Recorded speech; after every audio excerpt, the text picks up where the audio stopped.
बिहार प्रांतीय मारवाड़ी युवा मंच के नवनिर्वाचित अध्यक्ष हैं हमारे साथ अश्विनी खटोर जी, जो 2025 से 2027 के बीच में सत्र रहेगा इनका। चूँकि हम सभी जानते हैं कि बिहार में मारवाड़ियों की बहुत बड़ी आबादी है और उसकी समस्या को लेकर के लगातार काम भी होता रहा है, तो कुछ विजन होगा उस पर बात करेंगे। और उसके साथ ही साथ चूँकि मारवाड़ी समाज जो है वो व्यापार में कैसे तरक्की करे उसकी भी बातें होगी इस वीडियो में। हम जुड़ते हैं अश्विनी जी से। पहले तो बहुत बहुत मुबारकबाद सिटी टाइम्स की तरफ से अश्विनी जी कि आपने एक बहुत बड़ा युद्ध जीता है। मारवाड़ी युवा मंच जो प्रांतीय स्तर का चुनाव था आपने जीत लिया है। बहुत बहुत आभार। और ये विशेष आभार मैं देना चाहूँगा अपने परिवार को, अपने मित्रों को, अपने अभिभावकों को, मंच के सभी मेरे अभिभावकों को जिन्होंने मुझे प्रोत्साहित किया, मार्गदर्शन प्रदान किया और आज मुझे इस मुकाम तक पहुँचाया है। तो मैं सभी अपने युवा साथियों का भी आभार करूंगा कि जिनके सहयोग से आज मैं बिहार प्रांतीय मारवाड़ी युवा मंच का नवनिर्वाचित अध्यक्ष बना हूं।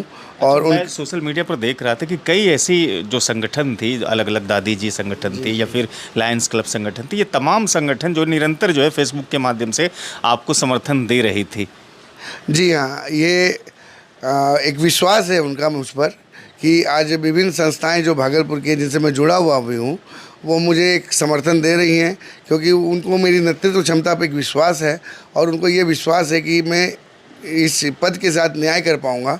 इसलिए आज चाहे लायंस क्लब हो या दादी जी सेवा समिति हो या श्री श्याम मंदिर हो, श्याम सेवा ट्रस्ट हो, गौशाला ट्रस्ट हो, ऐसी अनेकों अनेक संस्थाएं हैं जिन्होंने मुझे समर्थन प्रदान किया है और अपना विश्वास मुझ पर जताया है। और इस विश्वास के कारण पूरे बिहार के युवाओं ने मुझ पर विश्वास दिखाया और इस कारण मैं इस चुनाव को जीत पाया हूँ। चूँकि सत्र आपका 2 साल का चलेगा, 25 से लेकर के 27 तक में, तो युवा जो मारवाड़ी समाज है या फिर युवा जो नौजवान है उन सबको बेसिकली समस्याएं किस तरह की होती है, क्या विजन है कि कैसे दूर करेंगे 2 वर्षों में खासतौर से युवा मारवाड़ी को? मैंने जो विशेष अपना विज़न रखा था वो 5 पॉइंट्स पे रखा था और मैंने अपने सभी युवा साथियों को ये 5 पॉइंट में अपने विज़न को समझाया था। मेरा विज़न था एकता, सक्रियता, सुरक्षा, करियर और हमारी संस्कृति। ये 5 पॉइंट में मैंने जब अपने युवा साथियों से डिस्कशन किया, मैं थोड़ा सा ब्रीफ करना चाहूँगा। एकता, हमारी संख्या जो है आज अगर किसी भी शहर की जनसंख्या से मुकाबला करें तो हम मात्र 1% आबादी भी नहीं हो पाते हैं। लेकिन अगर उस क्षेत्र के व्यवसायिक क्षेत्र में देखें तो हमारा एक बहुत बड़ा रोल होता है, हम एक गेम चेंजर होते हैं उस मार्केट के। लेकिन जब हमारी एकता की बात आती है तो हम छोटी छोटी बातों पे अगर हमारे आपसी मतभेद हो जाएंगे तो हमारा जो एकता है वो शून्य हो जाएगी और हम विघटित मतलब आपस में टूट जाते हैं। तो मेरा पहला प्रयास होगा कि मारवाड़ी समाज में एकता कैसे आए। हम युवा जो है इस एकता के जो दारोमदार, एकता की दारोमदार को हम इसको मजबूती से थामें और समाज में एकता का संचार करें, जिससे कि हमारा आपस में सक्रियता जो है, कार्यक्रमों की सक्रियता है, समाज सेवा की सक्रियता है, समाज के उत्थान की सक्रियता है, इसमें निरंतर बढ़ोतरी आएगी। आप एकता की बात कर रहे हैं। अभी eastern Bihar chamber of industries का जो चुनाव हुआ उसमें देखा कि एकता कैसे विखंडित हुई और कई गुट जो है अलग अलग तरीके से काम की। उसके अलावा दूसरे और भी जो चुनाव होते हैं तो उसमें देखा जाता है कि मारवाड़ी समाज जो है कई कई टुकड़ों में बटा हुआ होता है। ये तो बड़ा चैलेंजिंग जॉब है। जी हाँ, ये चैलेंजिंग जॉब है। और चाहे चुनाव जब प्रक्रिया आती है तो पक्ष और विपक्ष दोनों बनते हैं।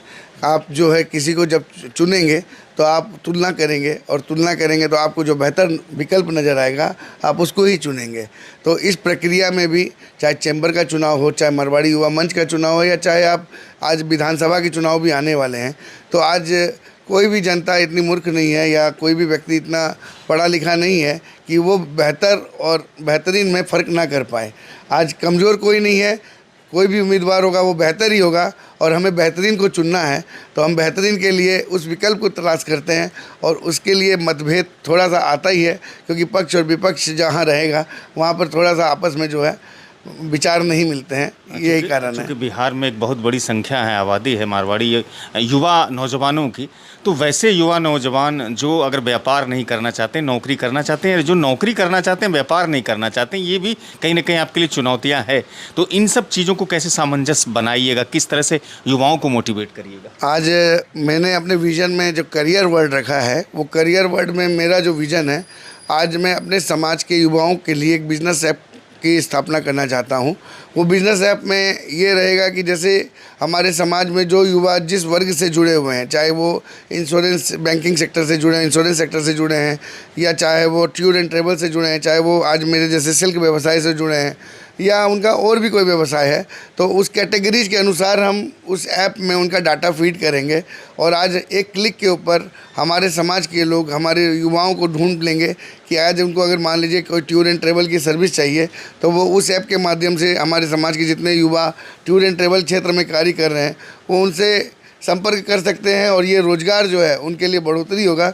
उनको जो है एक चैनल मिलेगा जिस चैनल के माध्यम से वो समाज के लोगों से जुड़ेंगे और अपने व्यवसाय को और आगे बढ़ाएंगे। साथ में जैसे नौकरी की बात है तो उस ऐप में मेरी एक परिकल्पना भी है कि उसमें हम मतलब लाइक मारवाड़ी समाज जो है आज एक सबसे बड़ा जॉब गिवर भी है और सबसे बड़ा कंज्यूमर भी है। तो कंज्यूमर के तौर पे हम ग्राहक बन के अपने साथियों को रोज़गार देंगे और जॉब गिवर के तौर पर और ऐसा जॉब गिवर के तौर पे हम अपने समाज में नौकरियाँ देंगे। ऐसा नहीं है कि मारवाड़ी समाज में गरीबी नहीं है या बेरोज़गारी नहीं है, हमारे समाज में भी गरीबी और बेरोज़गारी है।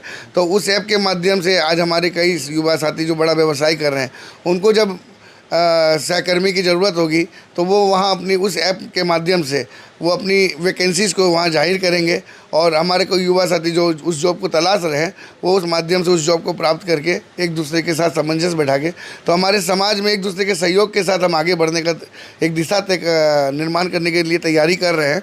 और निश्चित रूप से युवा वर्ग जब अगर सजग रहेगा तो समाज विकसित होगा, क्योंकि हमारा एक ही नारा है, युवा शक्ति राष्ट्र शक्ति। आखिर में एक प्रश्न करेंगे और उसका उत्तर भी बड़ा संक्षिप्त में चाहेंगे, चूँकि वीडियो काफ़ी लंबा हो रहा है। कई संगठन ने आपको समर्थन दिया है, चूँकि अब आप एक ऐसे संगठन के अध्यक्ष बने हैं, सदर बने हैं, जहाँ पर लोग यही चाहेंगे कि किसी तरह का आपके माध्यम से राजनीति ना हो। आप मान के चलिए कोई चुनाव अगर होता है और आप समर्थन किसी को देना चाहते हैं, लेकिन आपका चूँकि पद जो है एक लोकतांत्रिक पद है और एक संवैधानिक पद भी है, तो ऐसी सूरत में आप पर आरोप ये न लगे कि अश्विनी खटोर जी प्रांतीय अध्यक्ष होते हुए किसी के साथ पक्षपात कर दिए, किसी के साथ ऊंच नीच कर दिए, ये कैसे बचेंगे? राजनीतिक एक पहलू है जिसमें सभी जुड़ना चाहते हैं और आगे बढ़ना चाहते हैं और युवा मंच भी जो है, आज मैं चाहता हूं कि मारवाड़ी युवा मंच के युवा भी राजनीति में सक्रिय हों। और ये हमारा कोई बंधन नहीं है, हमारे युवा आज विभिन्न पार्टियों में सक्रिय हैं। ऐसा नहीं है कि कोई सत्तारूढ़ पार्टी में सक्रिय है या विपक्षी पार्टी में सक्रिय हैं, वो विभिन्न पार्टियों में सक्रिय हैं और अपनी सेवाएं दे रहे हैं और काफ़ी कुछ लोग तो काफ़ी आगे भी बढ़ चुके हैं। हमारे समाज के कई विधायक भी आज जो हैं बिहार प्रांत को जो है, बिहार राज्य को जो है अपनी सेवाएं प्रदान कर रहे हैं। तो ये मारवाड़ी जो हमारी कम्युनिटी है ये एक बहुत निष्पक्ष कम्युनिटी है।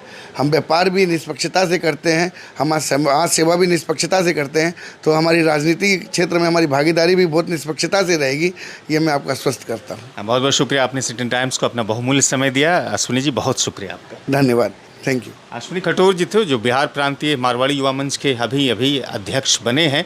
इनका कार्यकाल जैसा मैंने कहा कि 2025 से 27 के बीच में रहेगा। इस वीडियो को लोगों तक पहुंचाइएगा। मुझे देखने के लिए, सुनने के लिए आप सबका शुक्रिया। कैमरे के पीछे सभी मेहनत कर रहे थे।